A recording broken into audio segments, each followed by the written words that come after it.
तो यूक्रेन और रशिया के युद्ध के 50 दिन से ज़्यादा हो चुके हैं और इन 50 दिनों में एक भी दिन ऐसा नहीं गया जब रशिया ने यूक्रेन पर हमला ना किया हो।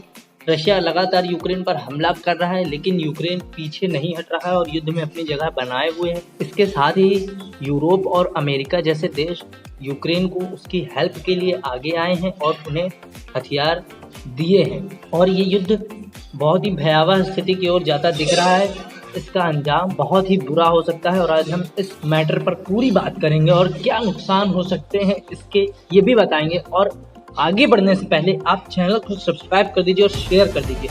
तो देरी कैसी, वीडियो शुरू करते हैं। नमस्कार, आप देख रहे हैं चैनल स्मार्ट पे। तो हम बात कर रहे हैं रशिया और यूक्रेन के बीच चल रहे युद्ध के पूरे 50 दिनों में हुए भयावह स्थिति और युद्ध के 50 दिनों की। देखिए 50 दिन पूरे हो गए हैं। रशिया ने यूक्रेन को लगभग पूरी तरह से तबाह कर रखा है और लगातार और हमले भी कर रहा है और इसके साथ ही उसने न्यूक्लियर अटैक की भी धमकी दे रहा है, परमाणु बम गिरा देने की ऐसी वो धमकी दे रहा है। इसके साथ ही वो बार बार ये केमिकल अटैक भी कर रहा है जिससे वो इनकार कर रहा है। और इस केमिकल अटैक के हमले के बाद जो यूक्रेन कह रहा है, इस बात से रशिया ने इनकार किया, वो इस चीज़ को मानने से इनकार कर रहा है और यूक्रेन के तमाम रेलवे स्टेशन और एयरपोर्ट पर हमला करके वो उन पर कब्जे कर रहा है रूस और वहाँ पर लोगों के बीच में अफरा तफरी का माहौल बना रहा है। पिछले एक हफ्ते में ये तीसरे स्टेशन पर अटैक कर चुका है जहाँ पर उसने ये हवाई हमला किया है। और तस्वीरें अगर आप देख पा रहे होंगे स्क्रीन पर तो वो आपको साफ दिख रही होंगी कि रशिया ने किस तरह यूक्रेन में तबाही मचा रखी है। और इस सबका मकसद क्या है? सबका मकसद ये है कि रेलवे स्टेशन को तोड़ने का मकसद ये है कि लोगों की कनेक्टिविटी को तोड़ना, मतलब लोग एक दूसरे से जुड़ें जिस तरह से, मतलब रेलवे स्टेशन, एयरपोर्ट, जहां लोग एक दूसरे तक पहुंच सके, वो इस कनेक्टिविटी को तोड़ना है। रशिया ये चाहता है।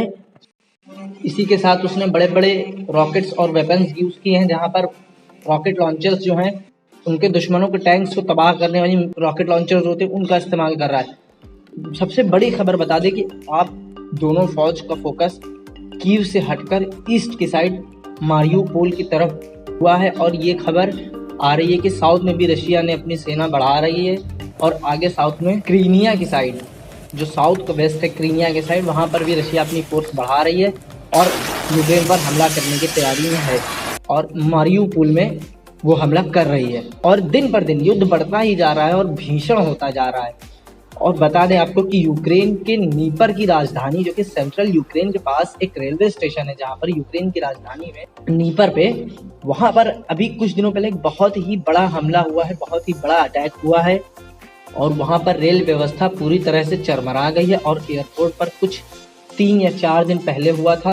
रशिया पूरी तरह से एक सुनियोजित पहले पूर्व में और अब मध्य में बड़े बड़े हमले कर रहा है। और जो परमाणु फुटबॉल लेकर बार बार नेटो देशों को डराने के लिए दिखते हैं रशिया के राष्ट्रपति व्लादिमीर पुतिन, ये संदेश दे रहे हैं कि नेटो देशों को अगर इसमें इंटरफेरेंस वो करेंगे, मतलब नेटो देश अगर इसमें इंटरफेरेंस करने की कोशिश करेंगे तो वो न्यूक्लियर बॉम्ब या परमाणु बम दगा देंगे या परमाणु बम छोड़ देंगे यूक्रेन पर।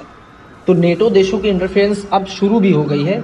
और बता दूं कि किस तरह से कि स्लोवाकिया ने यूक्रेन को पहले एस-3 सिस्टम दिया और अब वो B-29 लड़ाकू विमान देने की बात कर रहा है। और अगर ये यूक्रेन को मिल जाता है तो रशिया के काफिलों पर काफ़ी बड़ा हमला करने में वो सक्षम हो सकता है और इसके लिए उसको भी आसानी होगी क्योंकि उसके पास भी खास बड़ी मिसाइल है नहीं।